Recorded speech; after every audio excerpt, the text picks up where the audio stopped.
دنیا بھر میں کئی لوگ ضرورت اور مجبوری کے تحت بھیک مانگتے ہیں، تاہم کچھ لوگ ایسے بھی ہیں جنہوں نے بھیک مانگنے کو ایک نفع بخش اور منافع بخش پیشے میں تبدیل کر دیا ہے۔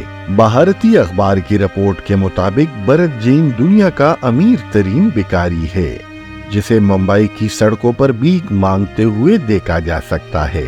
رپورٹ کے مطابق بھرت جین گھر میں مالی مشکلات کے باعث تعلیم حاصل نہ کر سکا، تاہم اب اس کے اہل خانہ میں اس کی بیوی، 2 بچے، بھائی اور والد ہے۔ بھارتی اخبار کے مطابق بھرت جین 7 کروڑ 50 لاکھ روپے کا مالک ہے اور وہ ماہانہ بھیک مانگ کر 60,000 سے 75,000 روپے جمع کر لیتا ہے۔ بھارتی اخبار کی رپورٹ کے مطابق بھرت جین ممبئی میں ایک فلیٹ کا مالک بھی ہے جس کی مالیت 1 کروڑ 20 لاکھ روپے ہے، جبکہ اس کی 2 دکانیں بھی ہیں جن کا کرایہ 30,000 روپے ہے۔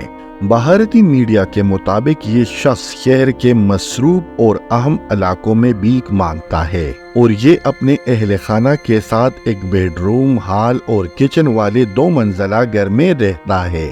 بھارتی میڈیا کے مطابق اتنا امیر ہونے کے باوجود جین بھیک مانگتا رہتا ہے، جبکہ بہت سے لوگ چند 100 روپے کمانے کے لیے کئی گھنٹے جدوجہد کرتے ہیں۔ رپورٹ کے مطابق بھرت جین 10 سے 12 گھنٹے کے دوران روزانہ 2 سے 2,500 روپے کما لیتا ہے۔